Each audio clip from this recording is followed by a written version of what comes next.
What's up, y'all? Back with All-22 breakdown number 2. There's snow on my campus right now. I hope you can see that. So I figured what better time to check out a West Coast kid who might find himself in frigid temperatures next season, Caleb Williams. First play here, he recognizes that the corner is way off, just gets a nice ball out in rhythm right on the receiver's chest. Nothing crazy, but a good play. Right here on the end zone angle, again, not a crazy throw, but you see just how fluid he is and that arm angle. Look at him dip that elbow and get it out quickly. A little bit of a delayed play there with the guards getting over, but I mean, the ball pops out of his hands. That much is obvious. But here's where Caleb Williams has made his money. Off-schedule plays. You can see he's got this over route, doesn't like it as his first read, so he bails out, pressure, and he's able to just navigate, get to the sideline, and find an open man. Now, what I'm going to be keyed into is, first of all, is he NFL athletic? Are these plays going to be sustainable at the next level? I seem to think so. Everyone seems to think so. But how about him towing that line of staying in the pocket? Is he patient? Is he willing to take a shot in the pocket? Something to keep an eye out on. I'm not saying anything because, hey, this is my first look at him as well. Here we go.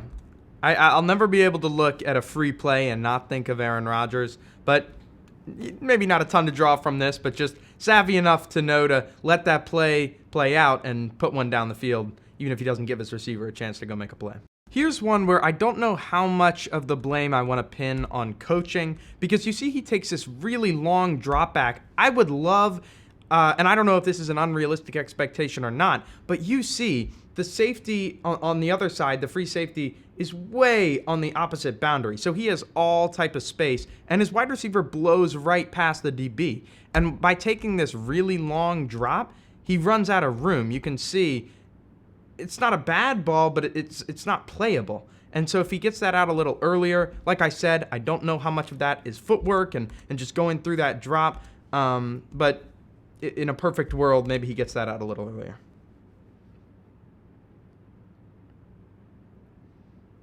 Oh my God. I mean, this is filthy. Again, I don't know if he's not probably pulling out the spin move like he does right here, because NFL athletes, they're making a better tackle, but you can just see a savvy football player. That little shimmy that he gives to the D end, that'll work.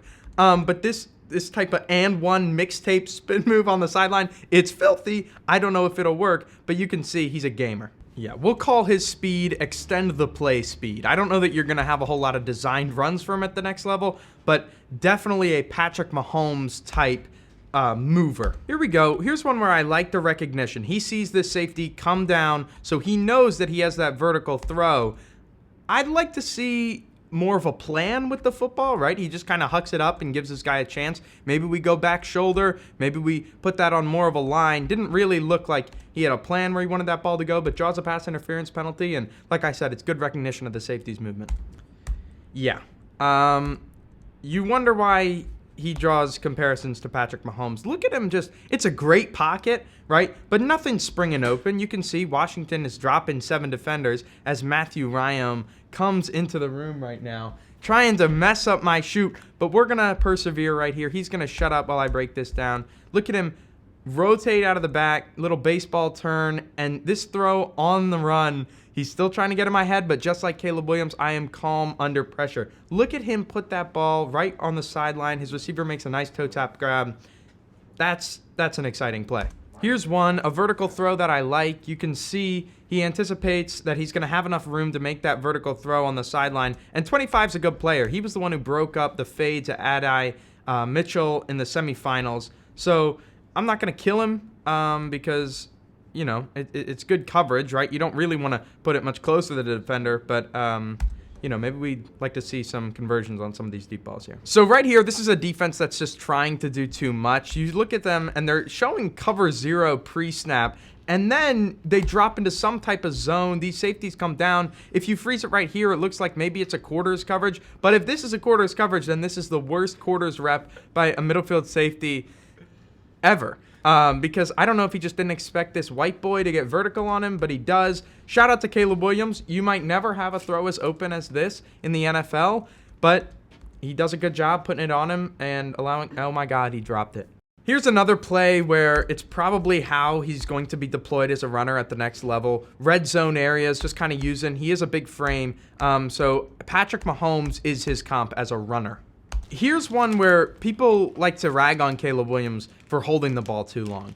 And he's going to replace someone, most likely in Chicago, who also, Justin Fields, takes a bad rep for holding the ball too long. But I want you to look at this play design. You have all these routes, none of them are open initially, and they're long developing routes. Pass rush gets an initial win. He gets this very college-y win, breaking this defensive lineman's tackle, and then he gets it out quick. So I don't see, at least to this point, an issue of him holding the ball too long. Oh, yeah. So I know I said that this is Patrick Mahomes as a runner. I don't mean current Patrick Mahomes. I'm talking about Patrick Mahomes before he started drinking all that chocolate milk. You can see he has a little bit of scoot to him. Not going to turn the corner on a linebacker, but definitely able to rip off gains when the opportunity is presented. Here's another one, because I think only a casual would say that he's holding the ball too long when you really look at the route combinations. Up to the top, you got a curl route that's completely blanketed. 2 to the bottom, you got vertical routes. I don't know what this safety is doing, but either way, none of them, the corners are in good position there. You don't really want him to put that ball anywhere. And if you want him to get to the check down, not only is it completely muddied, but he also has a defensive tackle in his face. So he's athletic enough to spin out of this and then finally get to it. Yeah, it's longer than it was originally drawn up, but these are long developing plays. I want people to understand that. Here's another one. Like, if you give him soft coverage, he's happy to take it. This is what we saw in the first play of the game. The linebacker fans out, it's wide open, so he just throws it in rhythm right on the guy's chest. All of these throws are so easy too, where, okay, maybe he hasn't hit on any of the really deep throws, right? Like in my Drake May breakdown, he was really excellent hitting on those deep throws, but a lot of the time, I mean, if Drake May throws 10 passes, right, these just horizontal passes where he's trying to put a lot of mustard on it, you might get 6 different throws in there. Caleb Williams, all of these are right on the money, which I really like. So I know he can hit on the deep ball because I've seen it, but some of the intermediate stuff, right, the routine plays that you need to hit if you want to be an NFL starter, he's doing. This is just awesome. A good NFL defense that's pursuing and is just fast and big and strong. This isn't allowed, but you're talking about, all right, Lincoln Riley, hats off to you because you ran a jet sweep into a reverse, into a flea flicker, and you turned it into a touchdown. So that might be the most college-y play ever, but Caleb hit him. This is where people say he gets into trouble. This is one where he actually does hold the ball too long. Because this concept right here, you've got just curls everywhere, right? Just little stick routes. That's open. That's open in college. That's open in the NFL. That's open in high school. You know, unless you're trying to hit this over route, which is going to take a while, right? Like your first read, you've got 5 yards of room. So just put him on him right there, right? He tries to do a little bit too much because he's been able to get away with it. You're not getting away with that here. You're definitely not getting away with it in the NFL. So I'm not going to kill him, right? But something that you're definitely going to have to coach out of him. But he'll learn that. Naturally, you'll learn that. He's only doing this because he's been able to get away with it. Here's another one. Let's watch this from the end zone angle because watch how he navigates the pocket. He recognizes that this crosser is going to come open. It's a nice route, but look at him just shuffle, slide, stay relaxed, and step up into the vacated zone. He has a natural runner's feel, which you like, and the throw. It's so effortless, and it's one of those things where, what was I getting on Drake May for? Limiting the amount of yards that can be made after the catch? This is just feathered in there wonderfully, right? He leads him, and he's able to get an extra 5 yards out of it because of it. He might be Russell Wilson-ish as an athlete. Maybe I'm wrong about Patrick Mahomes. I might not be giving him enough credit. I mean, look at this baseball turn right here. That's pretty nice. Hop in, too. Like, you can tell he's a gamer. He just has a natural feel, which you like. Cutting up inside, that's something that you don't want him to do at the next level. But it's like, I think that matters. I think it matters that he just knows how to play the position in such a fluid way. Like it's like he's out there, and it's recess. It just comes easily to him. I give credit to his offensive line as well because right here, it's a 4-man rush, and he has all types of time, all types of room.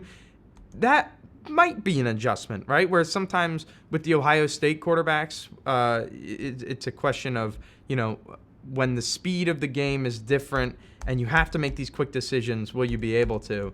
I think for him, it's just going to be getting comfortable, getting it out of his hands quicker.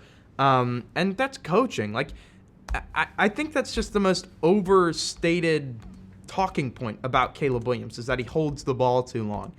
He's putting it on the money every time. He's processing the coverage every time. He's going to the right spot every single time. It just so happens that the scheme is designed for him to push the ball down. There is room for improvement on vertical throws. This is a good job placing it away from the safety, but keep it in bounds. It's another one where we're not giving our guys a chance going vertical. So maybe that's room for improvement. Maybe it's just this game. It's something that we're going to have to unpack as we watch more. Here's just a hilarious play where the competition is just not up to his level. Because is he going to be able to do this baseball roll every single play like he does? No. But this back shoulder ball that's 40 yards in the air and placed perfectly for his wide receiver, yeah, you better believe that's going to translate. There are quarterbacks who have had great NFL careers who could never make that throw in their entire life. Here's another one. You wonder why Washington went to the national championship. This, to me, reads as a game plan specific defense, because you have this defender dropping into the flat, this one into a curl flat, and this one into a deep half.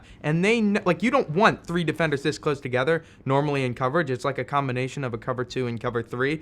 But they're only doing this because they know that Caleb Williams is making the read right here. And it works because he freezes, he doesn't hit this hole shot, and it ends up allowing the safety to make a play on it. Here's another high-level throw, just a lot to talk about. It's a slot fade, and typically those don't work if you don't have press coverage, and this is really not press coverage. This is the route is totally capped by this DB. So what does Williams do? He recognizes that, doesn't loft it up to the back corner where the DB is going to be able to make a play. Instead, he throws a back shoulder ball where only his guy can get it, and again, it's another perfect throw. When he's not putting a lot of loft on the ball, which is the only area as far as throwing the ball where I've seen some areas for potential improvement, like these lasers are hitting every single time. He has extreme control over the football. Here's one where Caleb Williams actually does take a sack, because the naysayers, the people who don't project him well at the next level, say that all the plays that he spins out and does the crazy baseball rolls and escapes, they're not going to translate. He's not going to be able to do that. And it's going to look more like this play. Okay, here we go. All you Caleb Williams haters, here is a true miss. On the run, puts it in the dirt, but I'm just going to say that's like the only throw outside of, like I was saying, some of the vertical stuff that he's really missed. So, you'd like to have that one back. But the only reason that stands out as a miss is because most of the time when he's on the move, right, some quarterbacks, this is a really hard throw, we expect it from him. So the expectations are going to be higher, and I'm sure he's had to deal with that. So I'm going to end the video right there. Obviously, there's a ton to like about Caleb Williams. That should come as a shock to absolutely nobody. But in all seriousness, we saw so many high-level quarterbacking traits in that game, taking what the defense is giving him more than I expected based on what I hear about him. A natural release, right? Tons of control over the ball. Could he have thrown some better touch passes? Sure, right? But Washington also, they're going to have some really good corners. They were playing coverages to take some of that stuff away, and it wasn't like the receivers were running open. So if that's game one, I'm excited, right? I know the Notre Dame game, he had some struggles, so we'll have to check that one out. I hope to get a real whole review after we watch more, but obviously, Caleb Williams, really impressive.